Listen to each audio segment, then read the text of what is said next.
I became a owner director of an SME at the age of 27, and I've been involved in the first company I joined. There was only one other guy, so I wasn't actually the founder, but it was in the mining industry. It was a mining services business, and I was hired as a software engineer to help solve mine planning problems. But because I was a software engineer, I started in software in 1981, so I've been in the computing game for quite some time. And I really wanted to build a software company. So in 1996, I founded a company called Acquired Technology Solutions, and over a 22-year period, we ended up building quite a sizable business. We had about 120 people in 6 countries, 7 offices, and we deployed our technology in 50 countries. So I had 6 different legal, tax authorities to deal with. That's a headache. And we were operating in 8 currencies, and so it was a very complex business. While I was building that business, I actually originally got fascinated between how to store drilling data in mining. Strange guy. But anyway, that's what Acquire was all about. And then, but pretty quickly, because of the way I'm wired, I'm originally a country boy from the Kimberley. I was brought up a lot around philosophy and values and that sort of thing, and thought, well, how do I want to build this business? And so for the majority of my time in that journey, I kept asking that question. And what I learned was that corporation logic, right? Now, those 2 words might not have been put together too often, but what I mean by corporation logic is that corporations are founded on the principle. Milton Friedman, an economist in the 70s, founded something. He was the one that really promoted shareholder value, right? And it was this concept of the bias to the shareholder. And what I realized is I was in a small medium enterprise, a privately owned company, and we defined an SME where ownership and leadership overlap in a big way. And because of that journey and understanding, well, okay, if they're founded on maximizing shareholder value, and I don't think that way, why would I implement their logic in my business? So, I started to realize that I didn't want the C-suite, and I didn't want any of their logic. So I thought, well, if I don't want their logic, I need some other logic. So I started building my own, right? And I built it over a lot of time, but because I'm a software engineer, and I realized that leadership and culture is so massive, such an important thing in my business, I need to start building data systems for leadership and culture. So I built all these bespoke systems, and I thought, maybe there's a business here. And then in 2014, we got going with Adapt by Design. And so what I'm about to talk to you about today is just some of our learnings so far. We've built an operating system for SME owners to implement in their business so that they can, we've learned that SME owners have 3, if you group them up, their aspirations can be grouped into these 3, right? So some SMEs have been hammering away for a long time, never really got fair return. Or the owner just wants some more discretionary time back. So it's succession, right? Or they want to grow, but the owner's working 80 hours a week, and then they go, yeah, but I want to grow. And I say, okay, 120 hours? And of course, it sounds silly, but no, that's what's going to happen. Because if you don't put in place the systems to hand over, you cannot scale, you can't do succession, you can't get fair returns. So what my talk today is about that, right? So let's get going. So I'm busy, and I got lots of hats, right? Now, our research, I had this, I couldn't believe how many hats. And now that I've founded Adapt by Design, I've got truckloads of hats, right? And what I want to get to throughout today's conversation is that we get stuck in our businesses. Now, Michael Gerber wrote the E-Myth in the 90s, right? Greatest book you can ever give to somebody that's going to start a little business, right? But that's a starting point. What I learned, as you scale a business, right, it becomes so much more complex for how, one, you make these roles clear, and two, how to hand them over. So people are busy in their businesses. So if they're going to achieve those aspirations that I spoke about, fair return, succession or growth, or building a platform from which I can scale, another way of talking about growth, I've got to somehow hand over some roles, right? So I've got to know what the roles are to be able to hand them over, and then I've got to have a way of handing them over. So succession, you know, I think succession planning is a total misnomer, right? Sorry for those that, it's just succession thinking is something that should be in every business from its inception. And if you can implement succession thinking, right, and that's what people like, you know, where we come in, because we think we have a methodology to do that. But if you can implement it, then you can actually start to decrement your role stack, right? Now, decrement your role stack. Now, I don't know if those words go together too often either, but that's what this is about.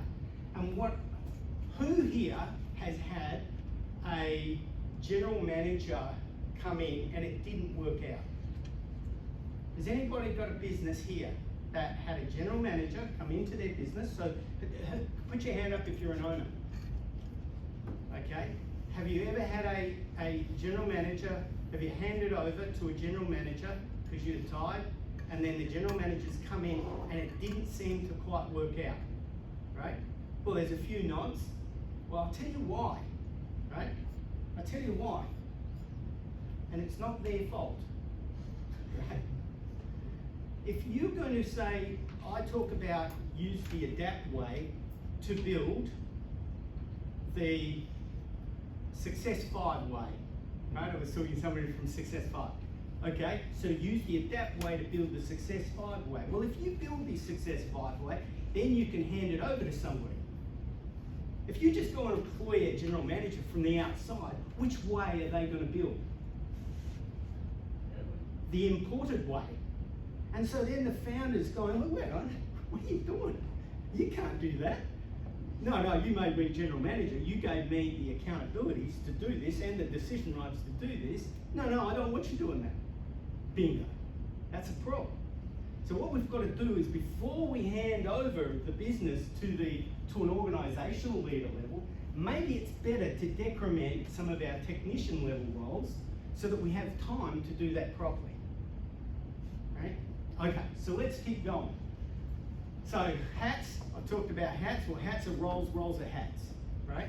Now, I'm a data guy, right? So we don't leave this stuff to chance. We don't say, oh, positions this and a roles that and intermingle them. No, a role is a role and a position is a group of roles, right? So position is what is often on a business card.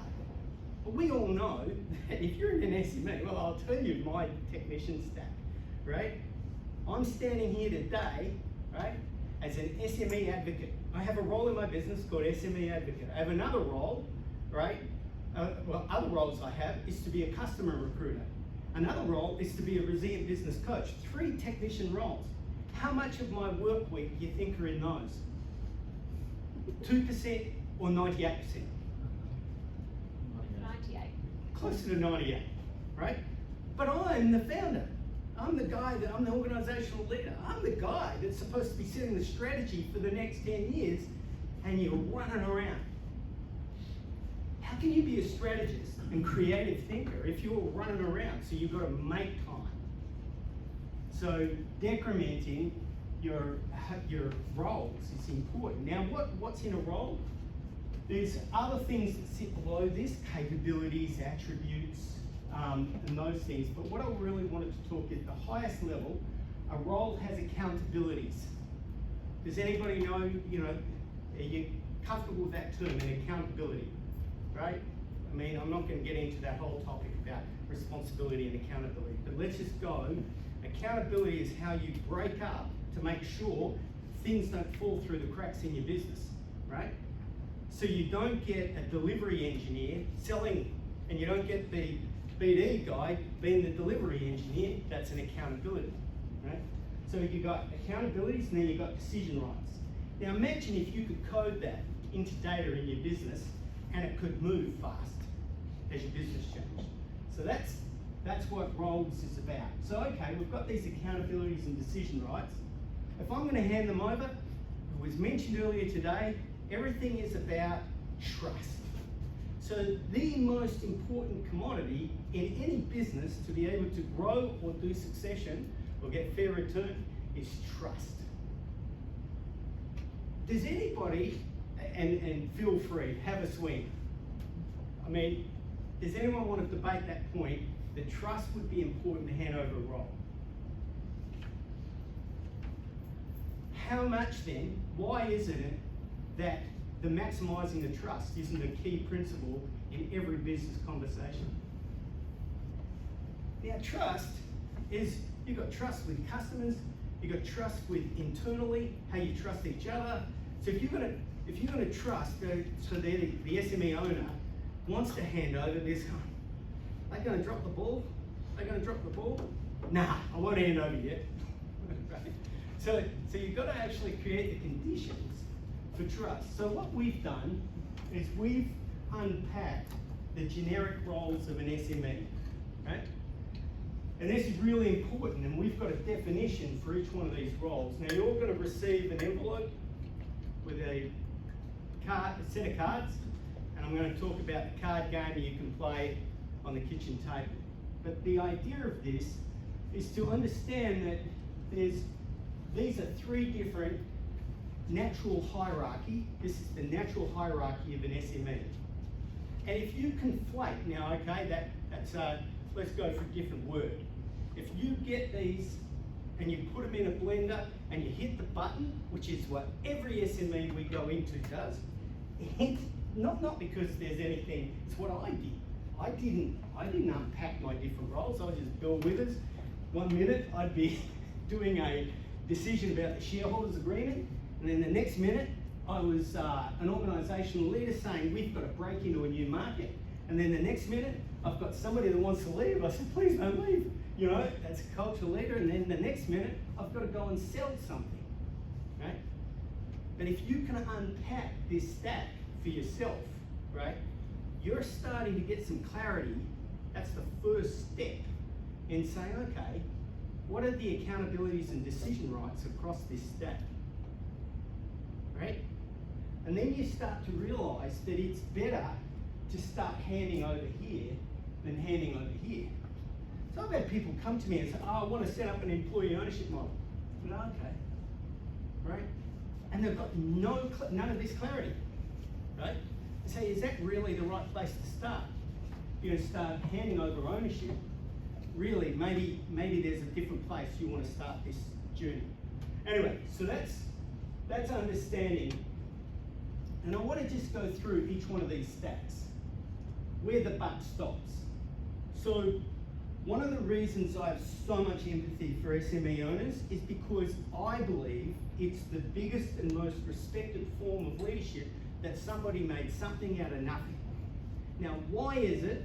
Now, nothing could get me more motivated and, let's say, pissed off, to put it bluntly, is when somebody comes from a university education, pats me on the head and say, oh, it's time for the educated one to take over. And that used to happen to me. And I said, well, no, that's not right. SME owners have actually created something from nothing. They should be lauded in our society, not treated the way they are. And I think it's because to be an owner, founder of an SME, I think it's a visceral thing. It's not an intellectual thing. It's not above the shoulders. It's gut and heart and head. And I think that we've got to, I think that's what makes it so different. Everybody else is an employee. So in your businesses today, if you're an owner leader, everybody else can walk out and you're left holding the stakeholder stack. Every customer, And every relationship with that business comes back to the owner, right? So if the owner, right, with that situation, if they don't start to build trust in their business so that they can hand over and get other people in, you know, it's going to be a very, very lonely place for a very long time, right? So that's the principle here. But these definitions, we're going to give you the cards and you can look at these. But even this clarity to make sure that people understand that there's no legal obligation here, all the legal obligation sits here, and to understand, well, who is going to be the director of tomorrow, right? Who is going to be the owner of tomorrow? And what is your succession for the succession of the capital of the business? What is your vision for the business? That's all at this level. Then we get to the organizational leadership level. And this is where strategy gets formed and strategy gets implemented, right? So and this is why I just like to help challenge some of those things we hear. We talk about operations managers or general managers or some of those things are positions, but what sort of accountabilities and what sort of decision rights are we actually giving across the business? So that's what this is about. So this is the next level. And the next part is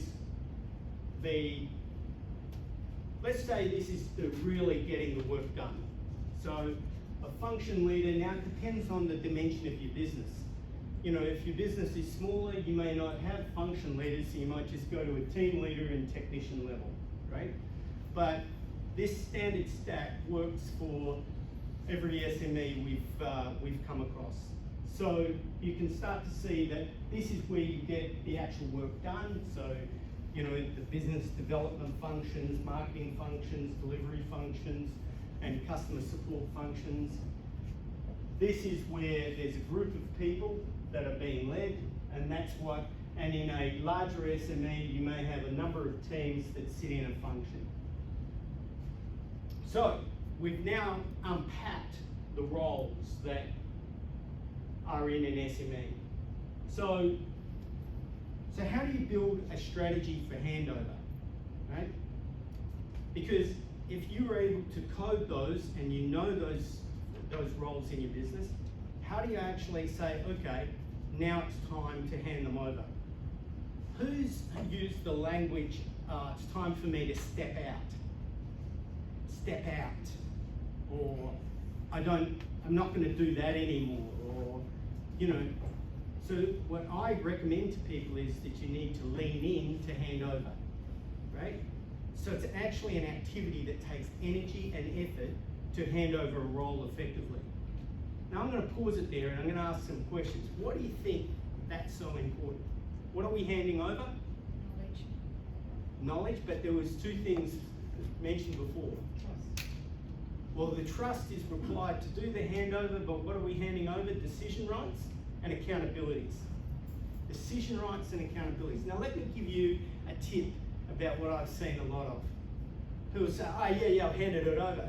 And the first question I say is, okay, that person there is an organisational leader level. What discretionary spend do they have? Oh, nothing. Okay, well that's going to work well. And where are you then? Oh, well yeah, they just ring me up. Okay, so you're on holiday and you're getting calls about discretionary spend of $1,000. Is that right? You know, and you start to see when you actually ask the hard questions about decision rights, you know, then you start to understand. So it's actually the decision rights that I think is the sticking points. Knowledge is the point, but really, you know, that's the easier part, right? Decision rights are very, very close to the mortgage, right? And I think this is where we get to the visceral part, is most of us have actually had to lay down our house, you know, and we're managing all the stakeholders of our life, you know. Now Debbie, my wife, is an absolute champion, you know, like, I mean, what Debbie's had to put up with over that journey. And in the year 2000, I went home and I said, Deb, I've got something to talk to you about. And she said, yeah, what's that? I said, look, just got to increase the mortgage a bit to do payroll. She said, what? And I said, yeah, we're running tight here. And but I said, it's all going to be okay. and then let's face it, I was just doing this. But anyway, that was a tough year. But the fact is that's the sort of decisions you make. So I think that the handover, I eventually got to a position where I handed over the bottom layer in this stack. Sorry, let me just go back. I handed over the bottom layer of the stack in Acquire in about 2007 to 2008, and I handed this over in 2009 to 2014, and I handed this over in 2018. So I've actually gone through the entire handover process. So by doing the journey, I actually can talk to a lot of this, and I'm about to do it again in Adapt by Design.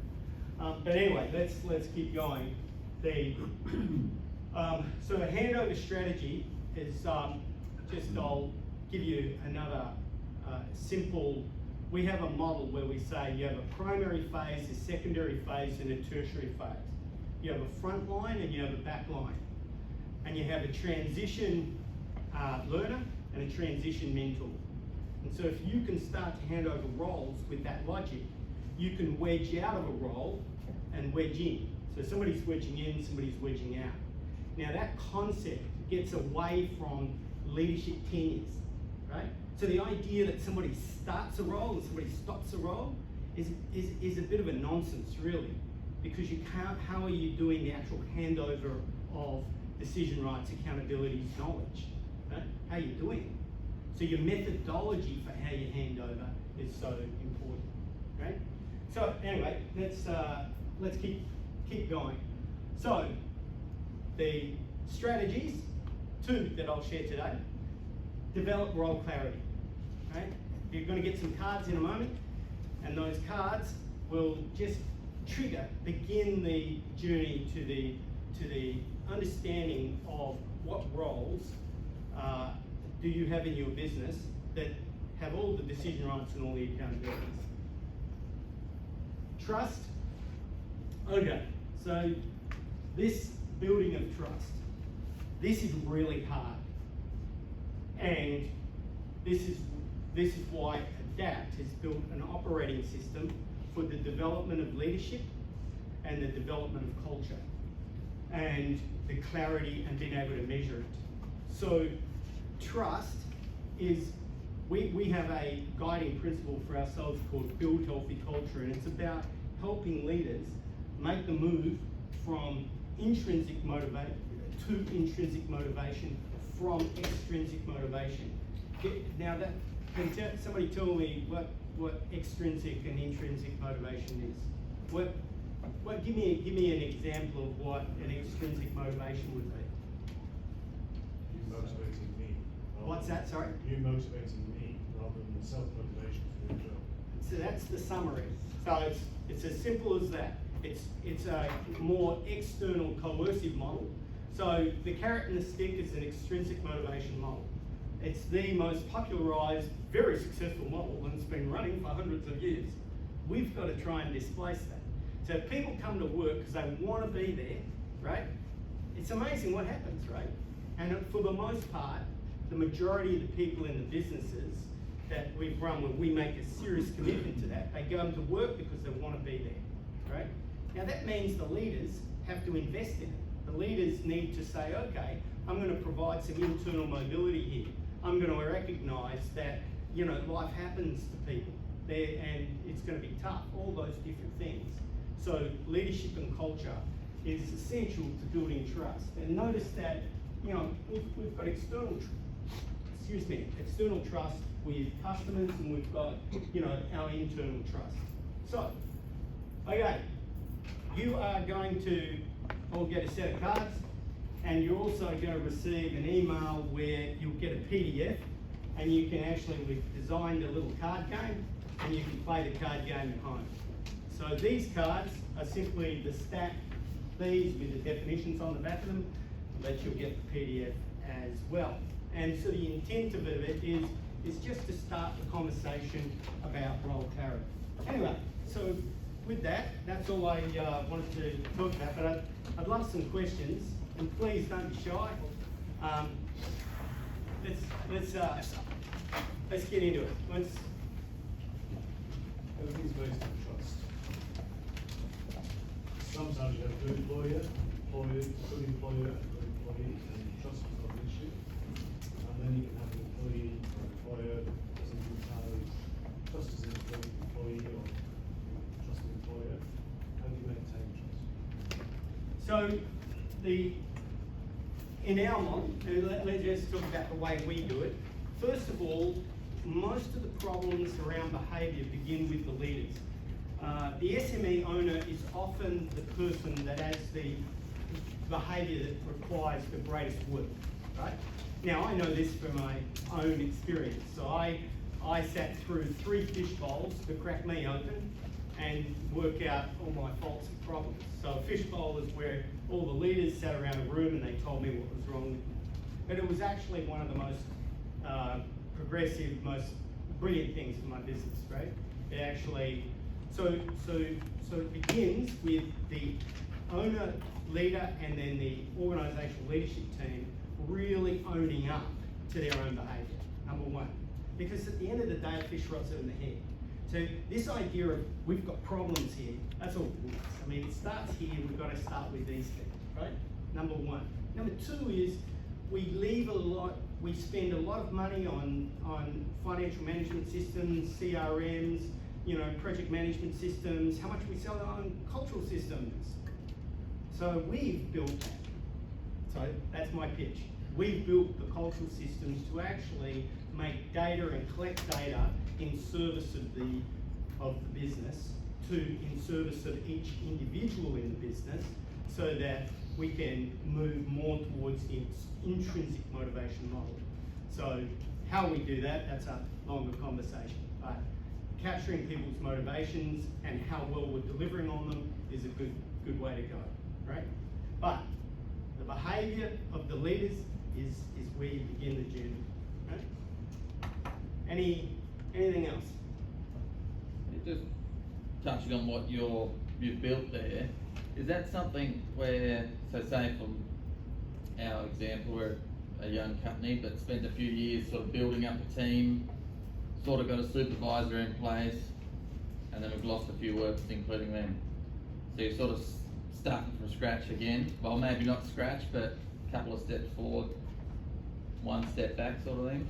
Is that your system?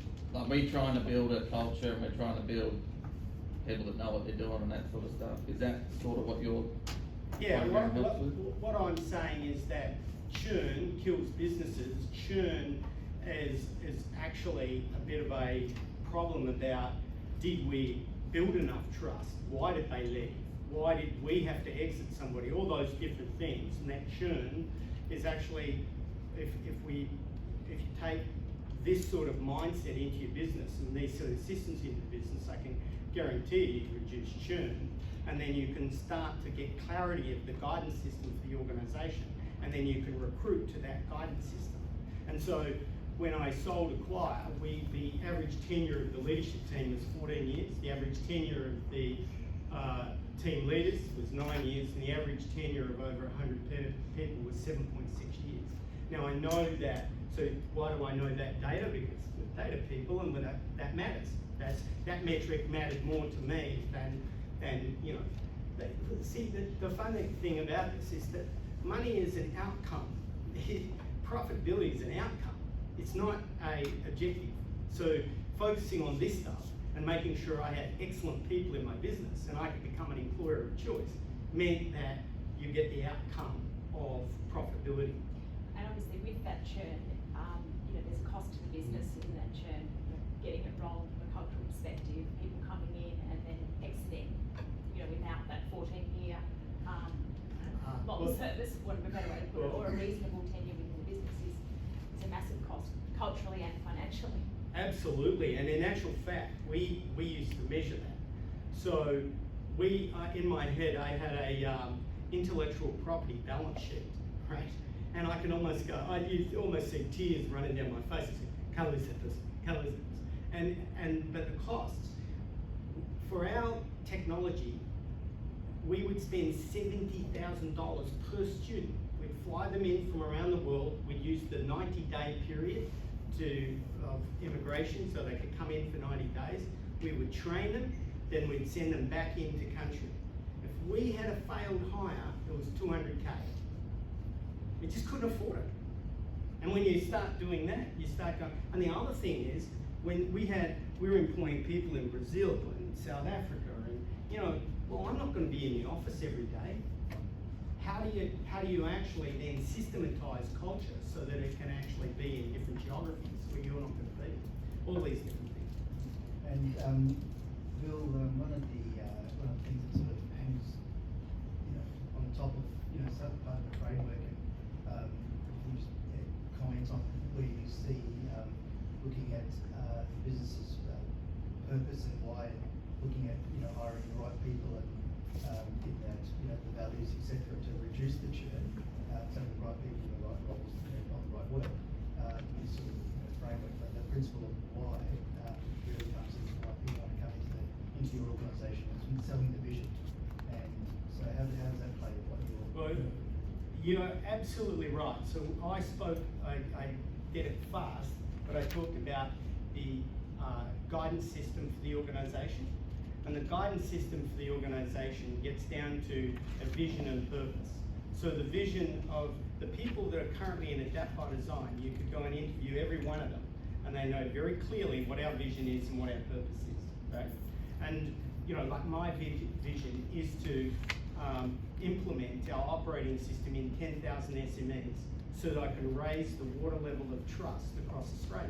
Now that's why, because I believe that that's the right place to actually have a social impact, right?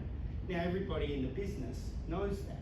Now that means that when we're recruiting people, we say, well, does that motivate you? So if you're going to tap into intrinsic motivation, you actually have to say, now it doesn't have to be lofty. It might just be, you know what, I really love software engineering and your tech stack is what I want, right? So there's different levels of motivation, but what they're tapping into is that they're still informed by that vision and that purpose, even though they're motivated by that tech stack, right? And so if you can employ people that are genuinely keen to work in an organisation that's going to do some good in society, or whatever it is, and they can align their purpose and vision to yours, then you've got a higher probability of retaining people. Bill, you mentioned earlier that you're working with 20 odd organisations now. Obviously you have to constantly measure how they're going. What sort of feedback are you getting from those organisations? Well, the major thing is, because we get measured by, are we delivering on the SME owners' aspirations? That's the measurement, right? And our retention, so our longest serving customer now is 4 years. So it's an operating system you put into your business, and so our retention of customers, and the majority, our model works predominantly by referencing in, and that's our measure. So our growth is driven by our current customers. So as far as the data measures on aspirations, we're doing more and more and more about turning that into a data tool. We don't have that deployed yet, but what we do have is we do a longitudinal resilient business assessment, on a continuous basis, so that we can actually compare back to when we began with them. We also do an organisation, every team in the business can be measured against 6 attributes: trust and psychological safety, purpose of the team, effective stewardship, levels of accountability, that sort of thing, so they get measured.